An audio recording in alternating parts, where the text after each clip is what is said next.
Welcome back, friends, and well, Happy New Year. I guess this is technically the second show of the year, but it's the first time I'm doing an interview this year. So Happy New Year to y'all, and Happy New Year to my guest. He is my, he's not my former compatriot. He's still my compatriot, but he's my former partner in Lions of Liberty, where he still podcasts away over on the show, Finding Freedom. I'm very pleased to welcome John Odermatt. John, welcome to the Marc Clair Show. Finally, after all of these episodes, finally you invited me on. It's an honor to be here, Mark. And I don't know if anyone has told you this, but your logo, which it's like the top part of your face, was it inspired by Tool Time with Tim the Toolman Taylor and his conversations with his neighbor? It was not, but now that you say it, I can completely see it, and I think I'm going to start saying that it was inspired by that. Awesome. I like it. Or that it was inspired by me in a strange sort of time loop. But maybe we can get into that time travel type stuff in this mug-filled room. We'll see. Yeah, let's do it. But John, I wanted to start off actually, you and I, for people that don't know, you and I go way back, much further back than podcasting. We've known each other since college, which for me, let's just say it's been a number of decades or so. It's been a while. And I mean, going back to college, I think there's probably some political talk and whatnot back then. But one thing I don't think I ever discussed with you, really, you've talked about it a little bit over the years as I've gotten to know you, but certainly not back in those days. So maybe we can talk a little bit about your upbringing as it pertains to religion and how you saw religion as you were growing up, and maybe at the time we knew each other in college, and maybe a little bit into how that's evolved today. Yeah, sure. I've talked about it a little bit, but probably haven't gone into extensive depth. So yeah, happy to do that. So I was raised in a Presbyterian household. So my mother is Presbyterian. My father's raised Catholic, but like many Catholics, especially I want to just pause you right there, because I'm so not understanding the different variations of Christianity that although I've heard the term many times, I have no idea what a Presbyterian really is in relation to, other strands of Christianity. So maybe you can just inform me on that a bit. Yeah, I'll probably do a poor job informing that, and somebody. This whole show is people explaining things poorly. So who knows better will correct me. But so I'll get into what Presbyterian is in a minute. But just to finish that thought there. So my dad was raised Catholic, went to Catholic school, but like so many Catholics, you kind of turn against it. At least from what I've seen in my anecdotal experience. So my father didn't really go to church with us often, other than Christmas, Easter, and those landmark occasions when a lot of Christians come out of retirement and attend the service. The Presbyterian Church, it's split during the Reformation. Martin Luther, there was a split in the church, and religions like Presbyterianism, Lutheran. What's another one? What's the Church of England? I'm trying to remember the name. Well, there's Episcopalian, which comes from the Anglican, which would be the Church of England. And so, and I was actually Anglican for a little while. That's the church that my wife and I got married in. But anyway, to get back to being raised Presbyterian. So I was very active in my church growing up. Went to youth group. I don't know if I've really talked to you about this, but I know I've talked about it on my show a little bit. People are always surprised by it, though. I was on a handbell ringing team in high school. I don't think I've ever heard you mention that. Yeah, and it was. I mean, it sounds kind of weird, but it was a lot of fun. And like the group of guys and girls that we had in high school, that were a lot of fun to be around. And it was really less of the handbell ringing and doing these performances, and more of just like the social element and hanging out. What is handbell ringing? It's just like a musical performance of ringing bells. Yeah, it's a musical performance, and you call it a team. So is it structured like a sport in some way? Or they call everything a team nowadays. Okay, if you're in corporate America, people are like, well, my team of engineers and my team of this or that. But it's not like you're not competing. We didn't go to competition. So it wasn't a team in that regard. That's unfortunate. It should be a competition. Yeah, there probably are and were competitions, though, but maybe we just weren't. Maybe it's not too late to pick up handbell ringing at this age. I don't know. Maybe we can talk about this off air, but it's something to think about. That's all I'm saying. What? Yeah, it's probably not. I mean, there are adult handbell ringing teams, but I mean, it's like you would imagine it. There's maybe, I don't know, maybe it's not like you would imagine it. Maybe you're imagining something I totally never different. imagined it until today, but I imagine a lot of bells and a lot of camaraderie. That's what I'm seeing. A lot of bells, and the way we would do it would have like two very large tables, maybe, I don't know, 15 feet long, and you'll be split on like either side of the church. You'll have the smaller bells, the higher notes on the one side, and the larger bells, the lower notes on the other side. Were you a large bell? I was, yeah. I figured. Both because I wasn't. It'd be weird to have a really tall guy. I mean, I don't know if you're tall at that age, but it'd be weird to have a tall guy with like the smallest bell, you know? Yeah. I mean, regardless, you needed to have someone that could lift up the huge bells because they would be like as big as your head to be able to ring them. But you would ring them less frequently, so it was a lot easier too because you'd only have to ring like 10 times during a song. But we had a conductor that would do his conductor things, and we had some student conductors who were especially good at the handbell ringing. The most talented handbell ringers were on the higher notes, the smaller bells. They'll have to ring more into rhythm. And essentially, what we're doing is reading sheet music, and you'll ring your bell when your note was circled, which you would just get used to it. I mean, it sounds kind of crazy at the time to do it that way, but that was the way we did it. And I mean, we were good. I mean, I don't know if we were like very good because I didn't hear too many other handbell ringing teams, but we would, locally Our travel around. Told us we were great. Yeah, exactly. Everyone told us we were great. We would travel around to local nursing homes, stuff like that, local churches, and perform. But the cool thing was I guess that was junior year in high school. We went to Scandinavia. So we went to Iceland, Norway, Sweden, and we rang in churches there. And that was crazy because like at some of these churches, like our bus would pull up and we'll get off the bus and there'll be all these people standing there clapping. And it kind of, gave you a little bit of an ego that it was. Scandinavian villages are just like awaiting your arrival. It seemed that way. I'm sure it wasn't that way. I'm sure it was just the ego we had of being invited to. Like all around the world, all these, Nords and various Scandinavian towns are just, they've heard the lore, they've heard the tales of John Odermatt and his handbell ringing team, and now they've arrived. I mean, it's got to be a magical day. Exactly. I mean, we're just a bunch of teenagers at the time, so we wanted to do teenager things as well. And we'll stay in these like host homes of the local church there would put us up with families.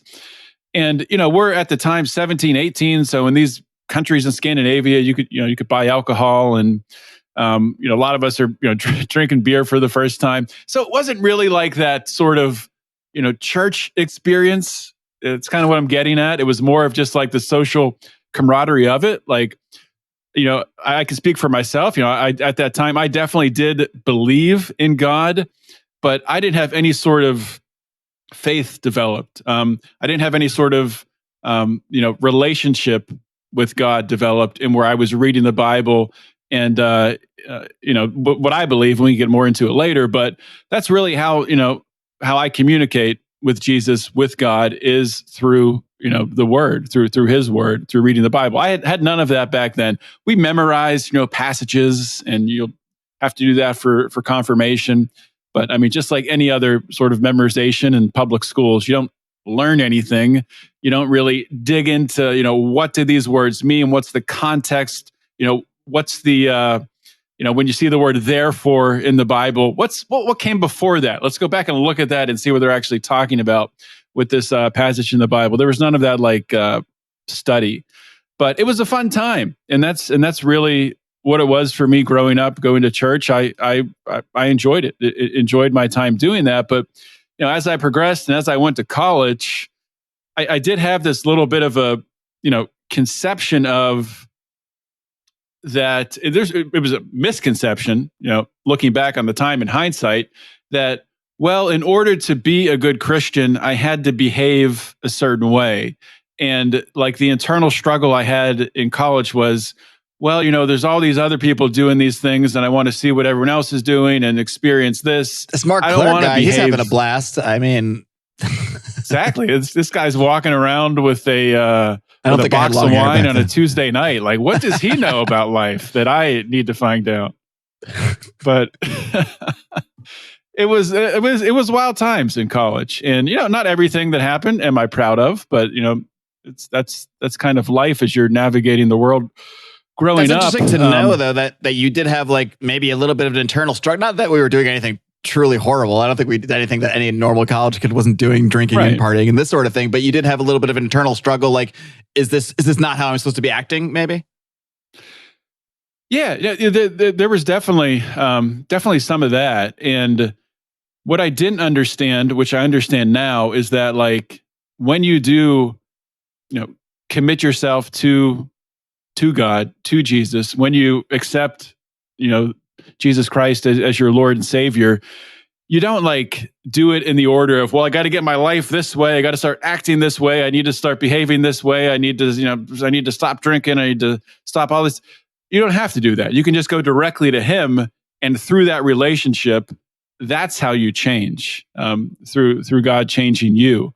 And I really had no understanding of that aspect of Christianity, and a lot of that changing is obviously not easy. And you're going to need to lean on that relationship with God as you are changed, as relationships change in your life. But one notable thing did happen during college. This was after your time, so.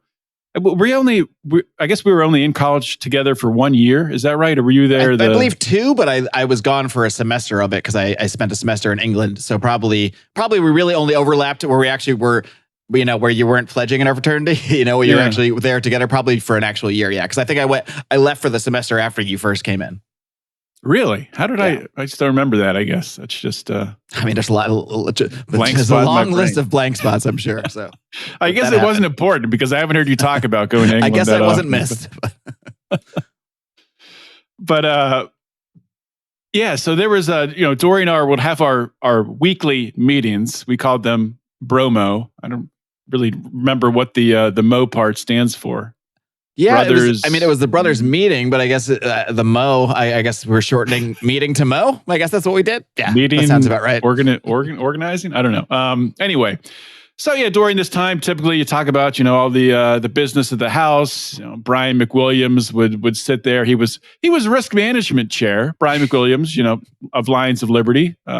Just a very interesting casting role for him. He would just get angry about everything that happened in the house, and nobody would care what he said. But anyway, the point I'm getting to is during one of these meetings, there was a guy who was invited in to not really speak to the chapter, but to offer the chance to join a Bible study. And this guy walked in. His name was Roger Hershey. And he comes in and says a couple, sentences. We have this on campus. I'm, helping fraternity guys and sorority girls to, join this Bible study. If anyone's interested, he passed around a sheet of paper. I honestly don't know if anyone else put their name on it, but I mean, that's something that I was looking for and definitely needing at that time. And I put my name down, and over the course of really the rest of my time there, I think this probably happened my junior year. I was there for 5 years. So I guess my first junior year, if you want to look at it that way. One of the slow ones, huh? Well, I took a semester off, so it was only one extra semester. But still, yeah. A lot of late drops. You know how late drops go. I sure sometimes. Do. But yeah, so I ended up meeting with Roger several times. Great guy. I did join a Bible study, but Roger was the first person to really help me to understand that connection, that relationship with God that can help you grow as a person and grow towards becoming more like Jesus, and not relying on like doing this, changing myself in order to become a Christian, or doing all of these good works in order to become a Christian, which is really what a lot of the Catholic faith is. It's all tied up in, you need to do these works, you need to do these different contributions or donations to the church in order to be in the right footing with God. So I got finally for the first time an understanding of that. I didn't hear it and automatically, become this Christian where I was totally changed. For me, it's been a very slow progression over time. which I'm learning is a lot more common than I thought. I mean, I think with Christians, and maybe this is the fault of a lot of Christian churches, is they kind of push forward these stories of like really rapid and unbelievable changes in people's lives, which are great, overcoming addiction or coming out of being homeless and having all sorts of problems. Those stories are fantastic, but I feel like the journey of a lot of Christians is a lot more maybe less fantastic and just sort of closer to a maybe not a lifelong. It really is a lifelong journey, but the changes take more than just a couple days. They take months and years to occur, I think, for a lot of Christians. So that's really where I found myself in that progression. And then really the second biggest landmark for me was meeting my now wife when we met in 2008. We actually met at Penn State, both went to Penn State, but we'd graduated at that time. And we met during the Arts Fest. And which, for those that don't know, yes, there is art, I suppose, but it's really just when people come back to Penn State, to the main campus in the summer and drink and party. And her friends were there to look at the art, in fairness. I guess there are probably some people that actually just go for art, but our ilk was typically not among them. Let's put it that way. Yeah. So we met. I mean, we met in a bar. We met in the saloon, which unfortunately I think is another one of the many bars in State College, which is no longer in operation. Sadly, that's so sad. It was a disgusting many bar. A weird time at the saloon. I'll say that. Yeah, I think everyone can kind of share some weird stories about things that happened at the saloon. Probably the most disgusting bathroom in all of State College, Pennsylvania. They're the ones that just had the tub that you'd share with everybody. Yeah. It was legitimately just a tub that you peed in, and not great for the pee shy. I'll tell you that. Who knows what you would see floating in that tub from vomit to this God place knows what. Legitimately, now this is 1998, so I'm sure there's been a little inflation and now it's not there anymore, but this place had these pitchers of alcohol called Monkey Boys. Lord knows what was in these, probably like every kind of liquor, but however they mix it, it tasted like candy. And us being broke, and these things were like $3 a pitcher. So we would get like one of these each, I'm pretty sure, and just destroy them. And you can imagine the nonsense that would often ensue. Oh yeah, and you didn't need more than like two of them to be. You probably didn't need more than a sip in reality, but yeah, we had more than that for sure. Well, yeah, I think you didn't need any. Didn't need it at all per se, but for what we were looking to do at the time, that's what met our wants. It got the job done, but it was efficient fiscally. Exactly. Economic men we were. So I met Nicole, and I mean that really meeting her, and through, because Nicole really had a strong faith at that time, and starting to go back to church with her. And finding a church together that we ended up getting married in, which was an Anglican church, which I would say Anglican brings in more of the Catholic type traditions than a Presbyterian church. Maybe that's not the best way to say that, but there's more recited prayers, things like that. But also it was very new age in that there was a band that played and sang Christian music. So, which was very different from my upbringing in the Presbyterian Church. Presbyterian Church, the one that I went to, had the organ at the front, and you sang hymns and all of that. So it was very different for me to see a very, I would say, very conservative worship in a Presbyterian church growing up in, where people would sing very monotonely. No one's raising their hands up. Nobody's doing anything that would seem out of the ordinary. And you go into, this was like one more step into the Anglican Church, where there was a little bit more of that, with having a band there. You're seeing people raise their arms up, and you're like, well, this is different. I've never seen anything like this before. I did see some of that. I did go to a couple events when I was at Penn State. It was called Crusade, Crew for short. Crusade for Christ, which there would be, that type of Christian music there, where I did see that. And honestly, it was really a situation where I'd never seen anything like that before. I'm like, this is kind of different and weird. I don't know what this is.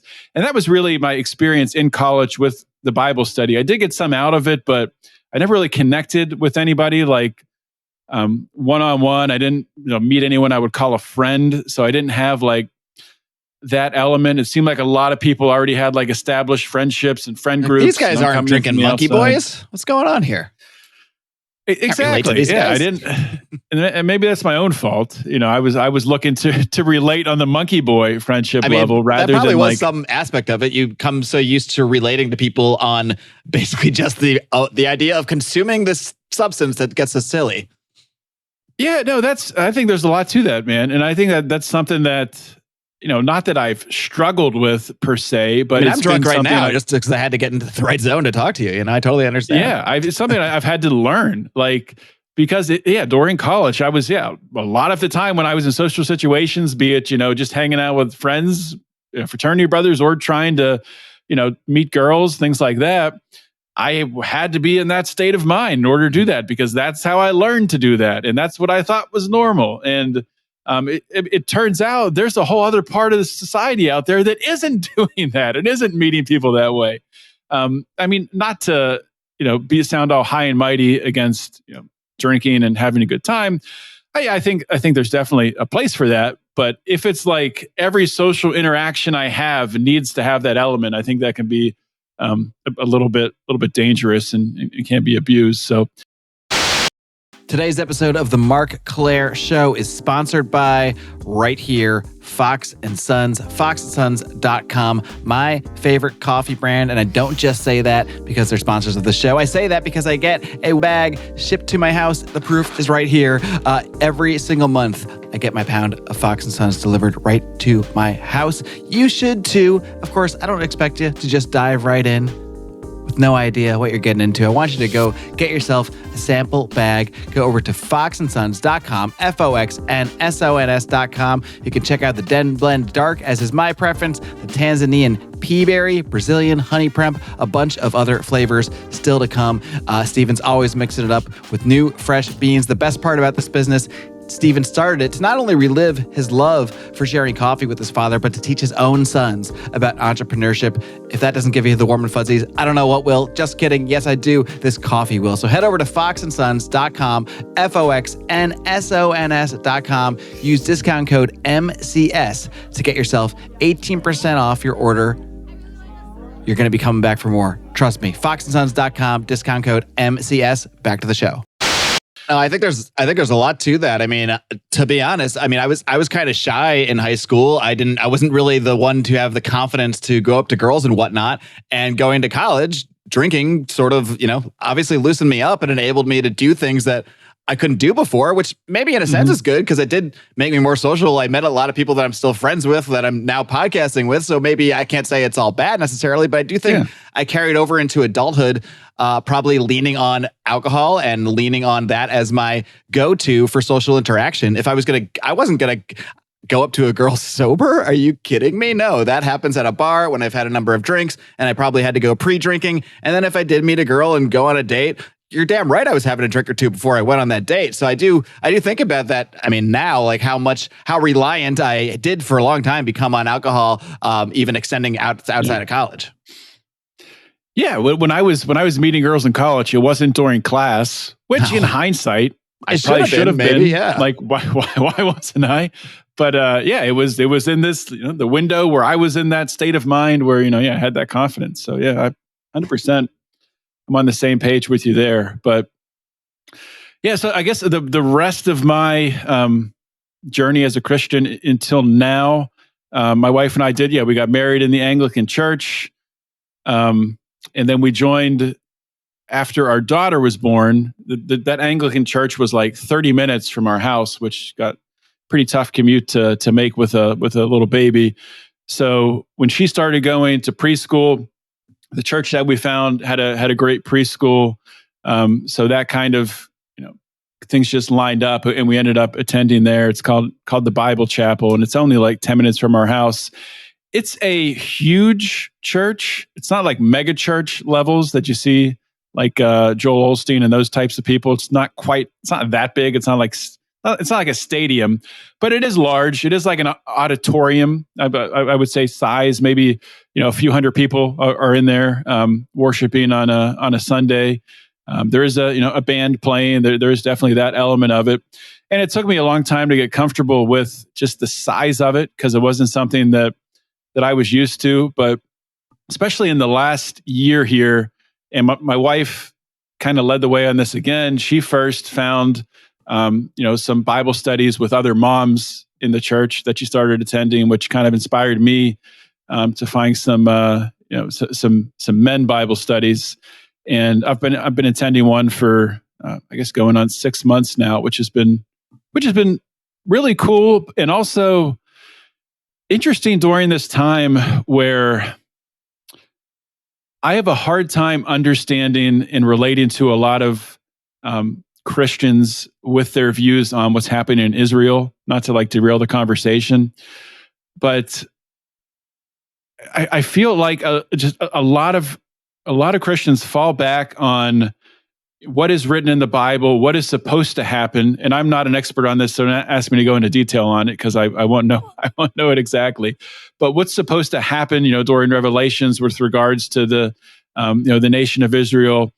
And I think a lot of Christians fall in this trap that, well, for that to happen, it has to be this way. We have to make it this way. There has to be this nation of Israel that we have to back.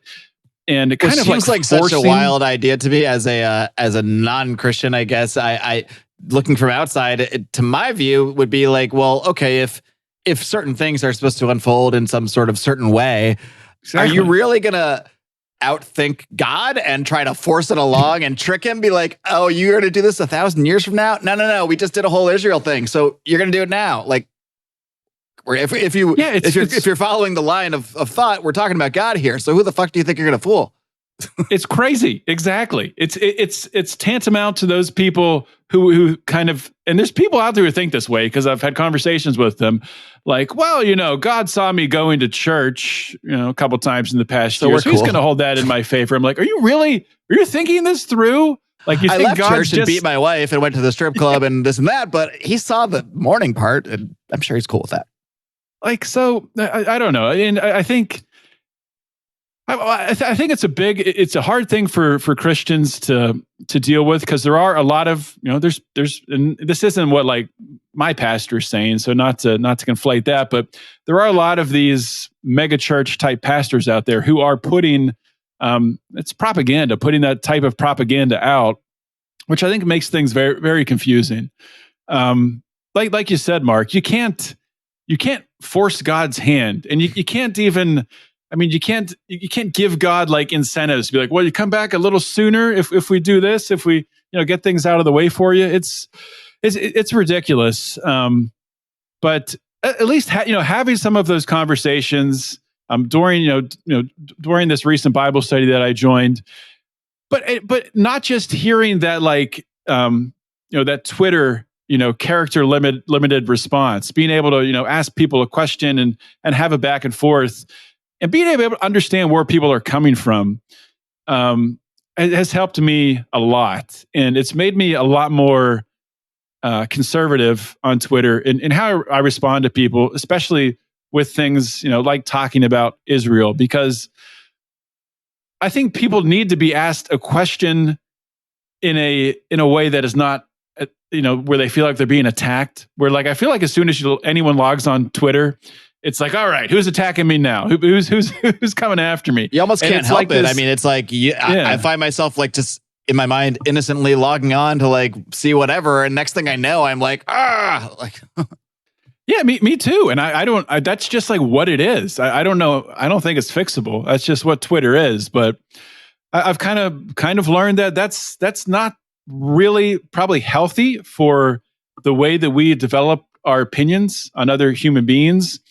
And also just having a great appreciation for a real in life conversation where you can see people's mannerisms, facial reactions to what you say, these things that are really important to the way humans interact. And I think something that we're going to talk about later with AI, I think it'll tie into that as well. But something that's kind of becoming lost on a lot of society. And to go back to COVID, like, I mean, you've talked about COVID so much on this show, which kind of, I think, maybe sped that up was the masking, especially with, young children, especially during developmental years, very important developmental years, weren't able to see those very important facial reactions. And what does a smile mean? The different types of smiling. Is that a genuine smile? As you learn how to read people and not being able to do that during your youth. I mean, I don't think we're going to know the full impacts of COVID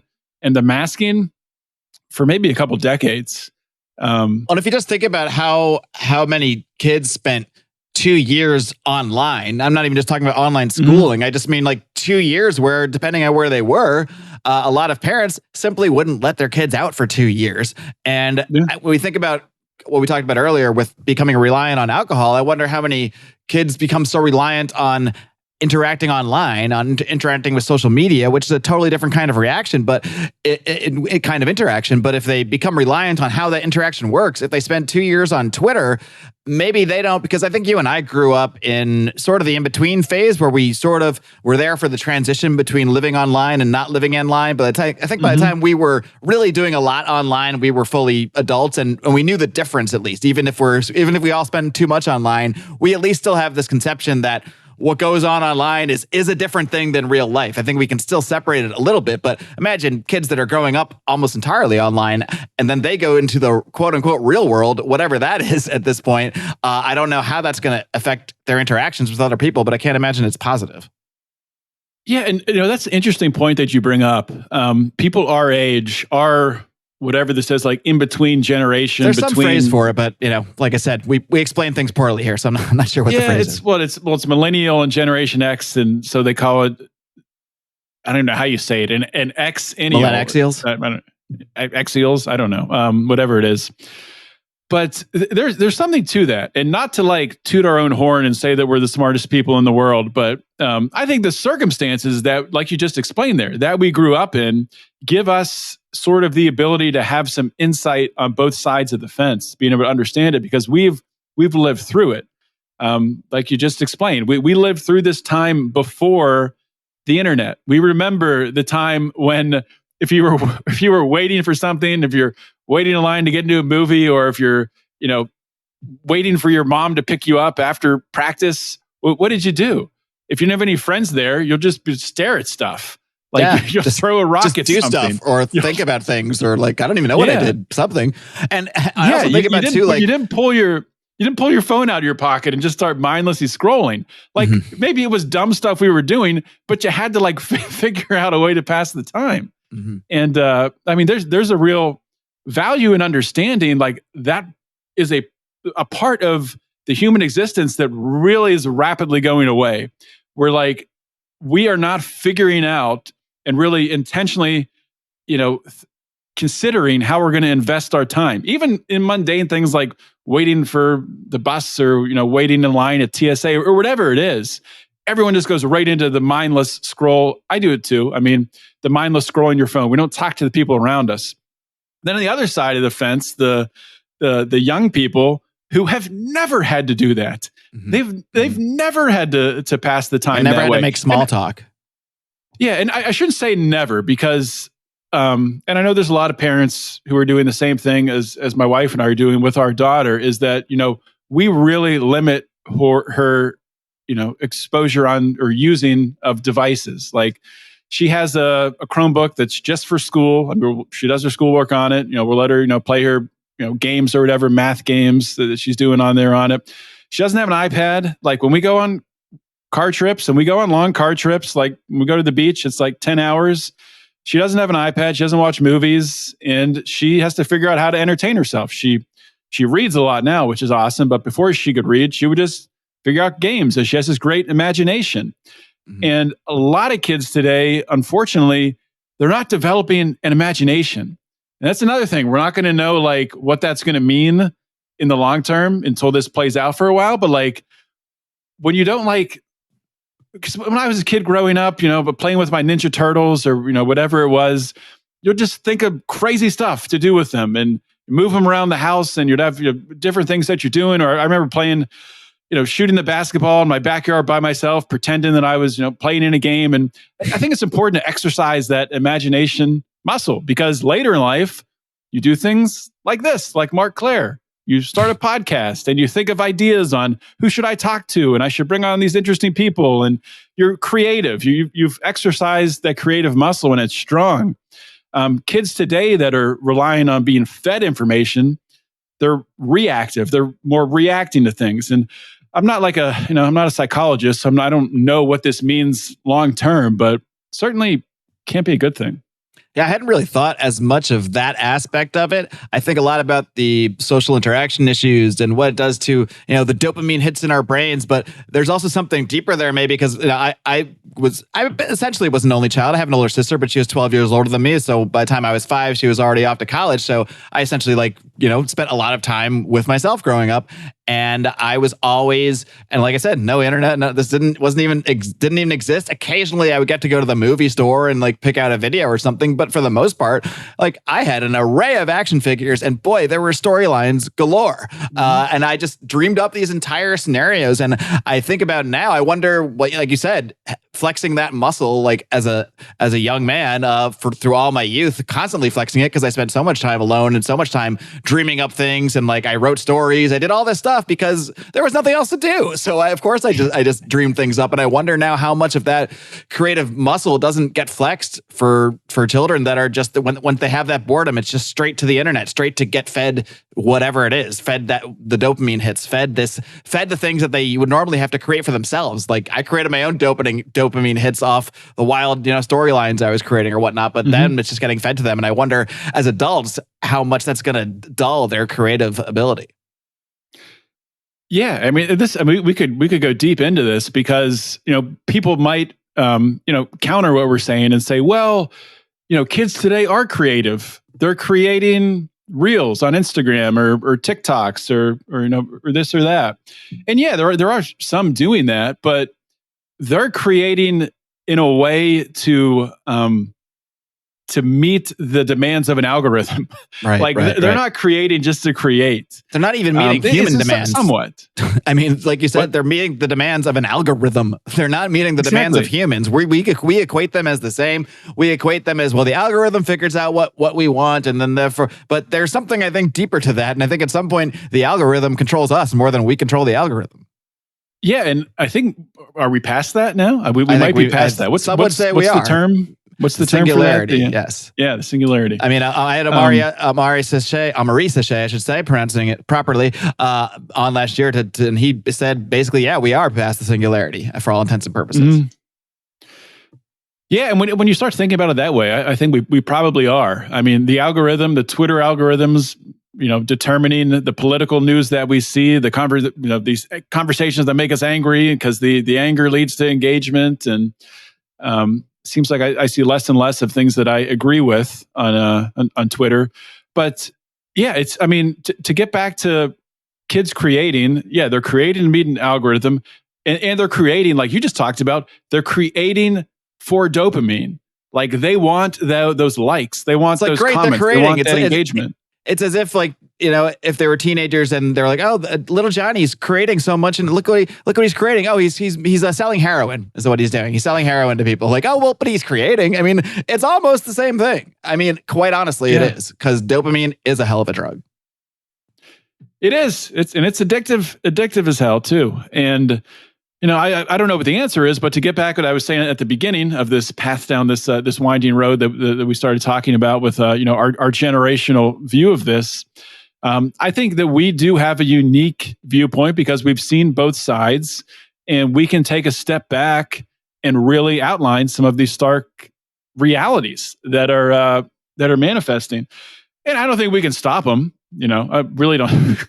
Nobody can stop what's coming. But we can, kind of wave the flag and try to get people to at least look at it, and maybe make some of these changes. People who have yet to have kids, or maybe have young kids now, the smallest government is your own home. So controlling what happens in your own home, I think is the most important thing. Influencing, what your children see, what they read, how they interact with others.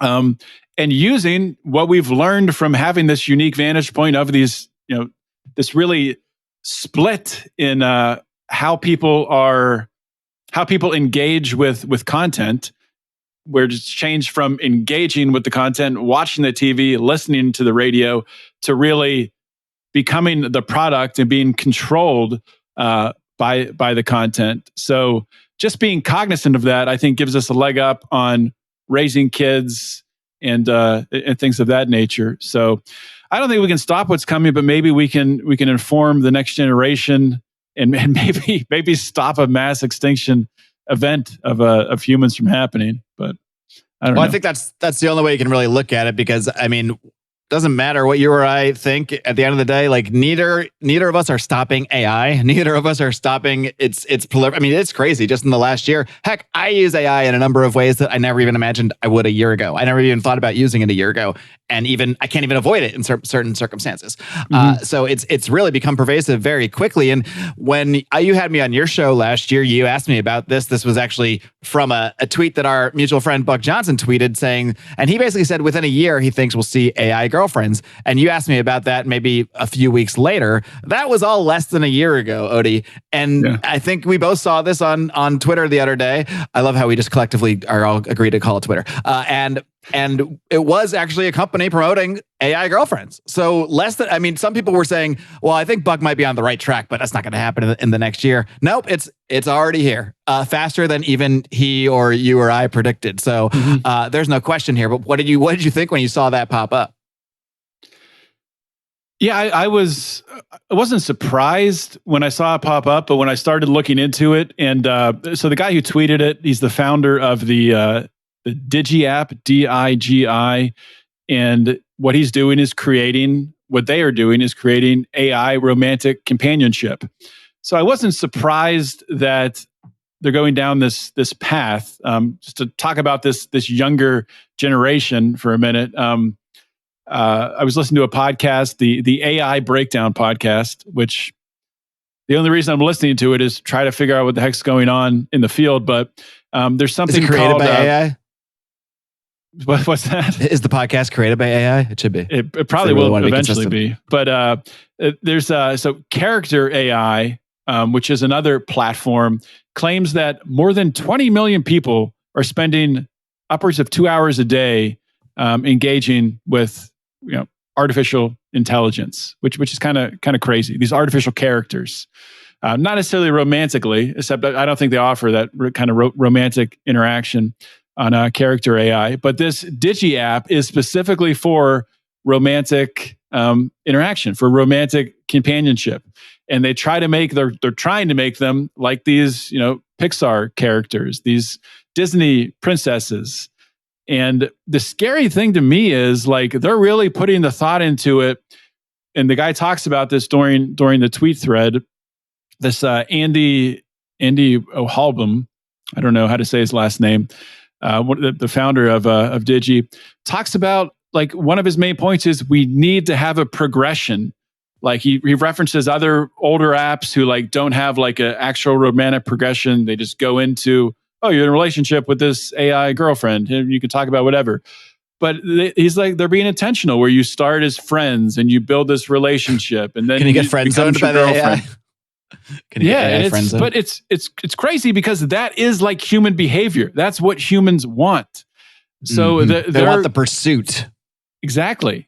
They want that progress. Humans need progress. That's why so many people are unhappy in their life. They have no progress. I mean, that's why even in video games, like, it's not like you just turn on the game and you win. Like, no, they make a series of challenges because you need to feel, even when they're creating this artificial environment, we need to, in our core, feel like we've accomplished something, even if it's just pressing buttons and accomplishing whatever task they laid out for in this game. Yeah, and I'm sure they'll build in like fights. Like this AI girlfriend's going to probably pick fights with you. Like, so why are you wearing that Why'd shirt? Why'd you say that? That shirt looks terrible on you. You should wear this shirt from this company. And that's how the ads come in. I don't know, maybe. But but he talks about like, well, how do you get the AI for the movements, the the imagery that you're seeing to align with what the AI is saying. Yeah, like and how do you make her give you that look we all know? Like how do you mimic that? Exactly. Yeah, and I'm sure they will. They'll figure it out because there's a market for it. And I talked about recently on my show, the same show when I was talking about AI, is that most people, like 80% of people, are, if they're meeting in a relationship, they're meeting through online dating in some capacity. And when I posted on Facebook about it a while ago, there were a lot of people who were like, well, kind of met online. Like we met through a Facebook friend, or we met. So even like people who are meeting like in person are still almost meeting online. There's very little in person, just cold initiation from start to finish romantic pursuit. Yeah. Yeah, it is pretty interesting how, I think even having this conversation about AI girlfriends, I'm starting to think, it won't be that long before we finally look upon the day that people used to at least they were meeting real people online, at least, yeah, maybe they're meeting online but there's a real person there. And perhaps we'll be like, oh man, I miss the old days when people were meeting humans online and now they're just meeting AI. I think that's where we're heading. And to get back to the generation, the generational aspects we were talking about, so many young people, their life is online. So, and there's this thing out there where there's a lot of young people having relationships online where you never meet in person.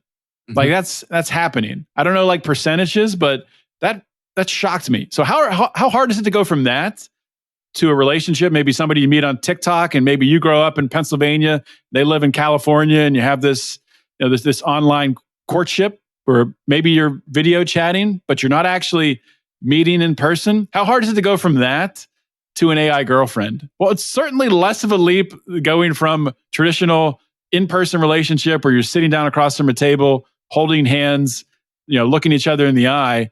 It's a lot longer leap than, having a fully online relationship. So I don't think for a lot of people it's going to be that big of a thing. Plus, you like start baking in the other ingredients here. You have a lot of men out there who, something like a quarter of men who are 25 to 40 have never been in a relationship with a woman. Wow, which is crazy. That is scary. North of 20% of men in that, and I'm citing stats that are not exact. These are things that I've heard that I don't have written down in front of me. But north of 20% of men have never approached, of men 25 to 40, somewhere around that range, maybe 25 to 35, have never approached a woman in public, like to ask her out. Even just that, so, forget like being successful with the woman or what have you. Just the value of approaching women and getting rejected, just getting rejected and learning to get rejected and learning that life goes on and is fine after that is a huge lesson that I think men especially get a lot of in their youth. And I think that's something else that might be lost, that is going to be difficult to translate to adulthood when you get that first job rejection or, whatever it may be, when you fail at something and you're not used to that. Yeah. And I think there's a lot too why we say these younger generations are soft and they're so sensitive, because they're afraid of rejection and they're not out there actively being rejected. And that's a real thing. And, I've talked about earlier, like when are we going to see the impacts from this? Like, I think in the job space, in the corporate America space, there's already HR departments trying to figure out, well, how do we retain employees? Little Timmy quit last week because his boss was, said some things to him that just didn't go right. And it's like, we have to, so that's happening. Those conversations are happening in HR departments on how to be sensitive to younger generation. Well, who's not going to be sensitive? AI. And I think it's going to only accelerate the use of AI and automation and all this stuff, because they're not going to cry and, shake their finger at their boss for calling them the wrong name or what have you. I was just reading about that yesterday. I forget where, so find the article yourself. Just Google it. I'm sure you can find it. But it was talking about that exact same thing, that these HR departments are going to figure out, not the HR departments, the CFOs are going to figure out what costs less money. Dumping all this money. HR is going to be AI anyway, so they're not going to figure anything out. HR. What costs less money? Having HR that's AI, or paying these idiots to talk and have meetings that amount to nothing? that's the direction things are going. And kind of like my viewpoint on this whole thing, or maybe not viewpoint, but something that is concerning, something we should all be thinking about, is like ultimately a lot of people in the free market space. I don't know what you call yourself today, Mark. I call myself space Mark. Where we're That's generally capitalists, right? Generally we think capitalism is good. I think we're figuring out that capitalism is not enough, right? And we have to be able to make judgments outside of what makes money. There's things that can make money that can be pretty damn terrible for society. And then that's not to say that I think we need to throw people in prison who are doing some of these things. Maybe we do eventually. I don't know. I'm not gonna say we don't need to. But it's not enough. And it's so crazy to like think back on, us growing up as libertarians, when every answer was so simple. Oh, just need the free market. We just need to get the government out of the way. You just need to, not hurt people, not take their stuff. It's so simple. That's all you need to do. I'm the most consistent motherfucker around. Sorry, Dave Smith. You just need to Dave gets a pass, just like Ron Paul gets a pass. We all agree. Yeah. But I mean, I think I don't even know if Dave says it anymore, because I think Dave has come to understanding that things are a lot more nuanced than we all thought they were. I feel like I haven't heard him actually say those words that much. Maybe I'm just I don't know. I don't want to take. I listen to almost every one of his podcasts. So. I do feel like it's gone down a little bit. Who knows? Yeah. Not to say you're not consistent, Dave. Exactly. But yeah, and I mean, for me, to tie everything together here, like I think what we need is Christianity. We need Christian values. I mean, we need something, a foundation to build upon. I don't think that should be forced on anybody. Of course not. To bring out my libertarian streak there, and it wouldn't work if it was. As soon as you start forcing religion on people, it's not religion anymore. That just becomes authoritarianism, and that's not the way to go. But we need to have conversations around these ideas we're talking about. And is this the best thing for humanity? And I don't know if you listen to that Twitter Spaces. Once again, calling it Twitter. I've never been in a Twitter space in my life, and I plan to keep that up. Well, I don't know why. I see him, and I'm like, I don't want to be involved in this. It seems weird to me. I don't know why. I was in one. I like podcasts where I'm sitting in front of my camera, and there's 1 to 2 other people there. That's what I'm comfortable with. You're also waving around a pair of scissors, and I'm watching the video. For some reason, I'm waving around scissors. I have no idea why. I literally just, as you're talking, just picked up these scissors and decided to wave them around. But that's why you got to watch the video, guys. You miss me waving scissors around. Wild. That's the creative streak in us. I have some magnets. That's because I was bored as a kid, so I would pick up random sharp objects and flail them about. Exactly. You got to find a way to pass the time. That's why I fidget. But I forget what I was talking about now. Me too. We got the scissors to tie really threw everything together. Christianity can't force. The scissors really threw everything off. Well, maybe this will tie into what I was going to ask you, because I think it sounds to me like I'm not saying you're past libertarianism. You're still a libertarian. You do a libertarian podcast and all that. It just sounds to me like you're thinking a little bit beyond it in some ways as sort of the be all end all, because I think for you and I both, for many years, it was just the easiest fallback. Oh, what's your nuanced opinion on this political issue? Just get the government out of the way. That's the whole problem. It's the easiest way to sound like an asshole and sound like you know it all, while actually providing nothing of substance whatsoever. Yeah. So it sounds like you're trying to go a little bit outside and provide some substance in some other areas, I guess is what I'm trying to say. So perhaps you can lead into this, take my lead here, and tell people a little bit about what you've been doing with Finding Freedom since I've left, since you moved your show to my old Monday spot. Now Mondays are great. I mean, you got a double header. You got John Odermatt and Finding Freedom. You got Mark Claire, and on, I don't know which one of us drops first. Mine drop at 6 a.m., so you might even be earlier than me. I drop before you, but I'm going to start dropping at 6:01, so I show up in the feed before you when people wake up in the morning. All right, perfect. Just kidding. I won't do that. So libertarianism, I'm still a member of the Libertarian Party of Pennsylvania because I had my freaking credit card on auto pay, and they just charged me again. I planned on not renewing, but anyway. Sounds like a very libertarian thing to do. Well, you checked the box, so we didn't bother. You had a contract, sir. Yeah. That's a battle for another time. But like, do I consider myself a libertarian? I don't even know. I'm just sick of. I like how I didn't even ask that question, and you went right into it. So continue. Yeah, I mean, well, I kind of have to answer that question internally for myself in order to get to where I'm going, I guess. That's why I'm here. Yeah, I guess more so. Like, I just don't believe in politics as a way to change anything.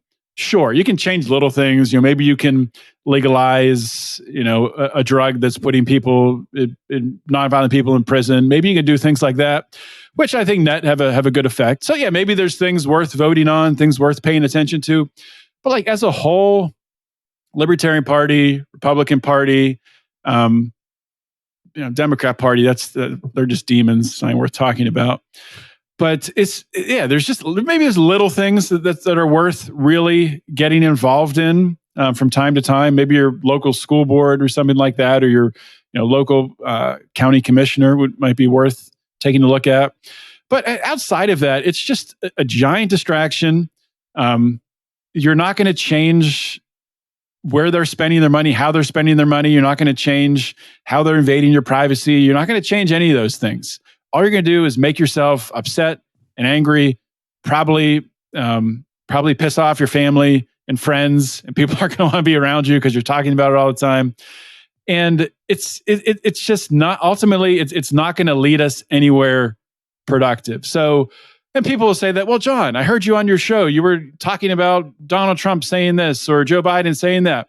Of course, because we live in a world where that stuff is reported and people say things and I'm going to react to it. And I guess primarily my takeaway on like the political realm is mostly entertainment.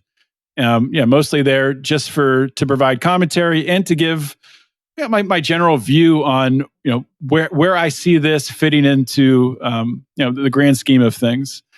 So from that side of it, I'll look at politics from that angle. I don't know if, like I said, I'll vote from time to time where it makes sense. I don't think it really makes sense to vote for a president.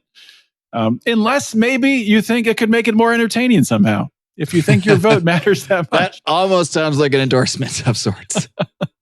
Well, we got a few more minutes before we go into the main show. So why don't we? Why don't we just get your thoughts on, you do a political podcast. Why don't we get your thoughts on politics, on what's going on with the presidential race? Do you think they're going to boot Trump out of this whole thing? Do you think it's all part of the show? What is your analysis of everything that's been unfolding these last 18 months? I have 2 minutes. I feel like I had such a better handle on this in 2016. It was the world was so much more simpler times.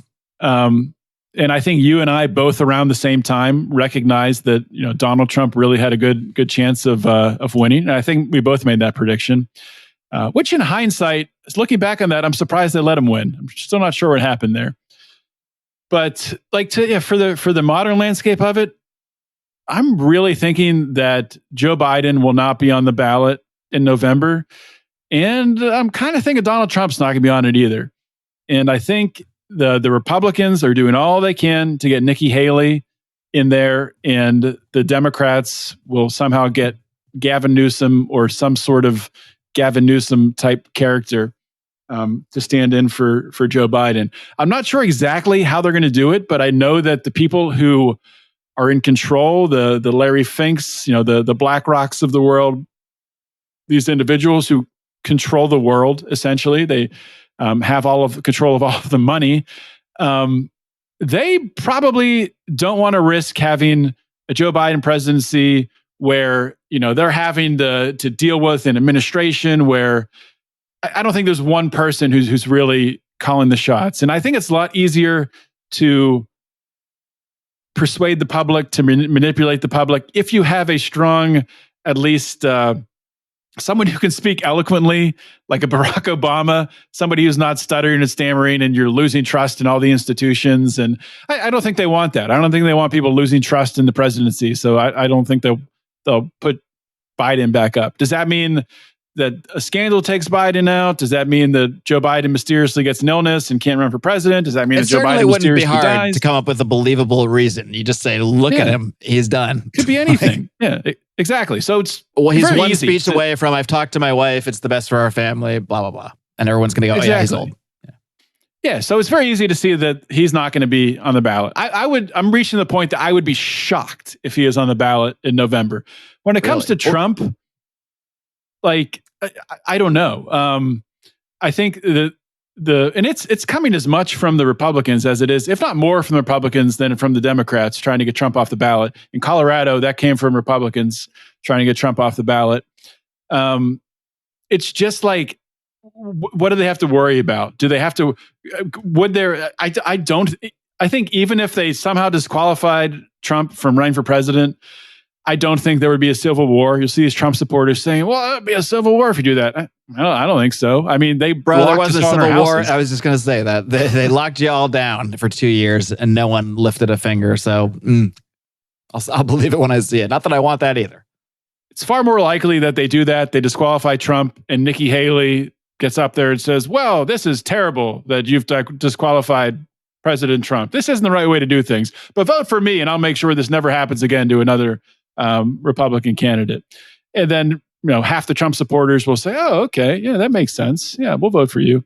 So, I mean, I don't know. I don't know what's going to happen with Trump. That's like the huge wild card. Someone who has aligned themselves in a very interesting spot is Vivek Ramaswamy, and I don't think a lot of people realize this, where he's kind of put himself in this position where all the Trump people love him. Plus, he has this segment of the population, a lot of young people. He's very active on TikTok and Instagram, and you see him. And he's got the Hindu vote locked down, I imagine. I don't know. Nikki Haley might have that. That might have been. I think they're both. Aren't Nikki Haley and Vivek both at least of Hindu backgrounds? I think they're both Indian. Because there was a big exchange. There's Nikki Haley's half Indian. Yeah. Huh, I had no idea. Because I don't see race and that sort of thing, John. Yeah, exactly. Well, Vivek called her out from the Bronx. I don't know anything. Vivek called her out because she changed her name to Nikki and gave up on her heritage. What is her original name? Like Nikalakawaka or something? Something. Yeah. You don't see race with a joke like that. I see. What race was I referring to? I can't think of one. At least not one she looks like. Anyway, John, for more of I'm sure you guys are going to be talking about this a lot, especially as election season not just heats up. I mean, we're about to get caucuses and votes. I can't even believe this is happening. So I encourage everyone because I don't do it too much here. We dip in occasionally, but to follow politics from the libertarian perspective and a bunch of other stuff that you've been getting into. Odie, why don't you give everybody the full roundabout of everywhere they can find what you're doing if it Lions Liberty?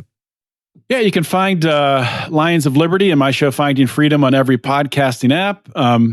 If you just want my show, there's a separate feed for that. Just search Finding Freedom and John Odermatt. It'll show up anywhere. Lions of Liberty, easy to find. Just type in Lions of Liberty and you get my show, Brian's show. And on Fridays, we do a show called Meme Wars where we just look at memes and we talk about them. It's not complicated. We also talk about some current events and stuff like that. So it's meant to be a lighter show, a little bit of comedy just to set you on your way for the weekend. You can follow us on YouTube, Rumble.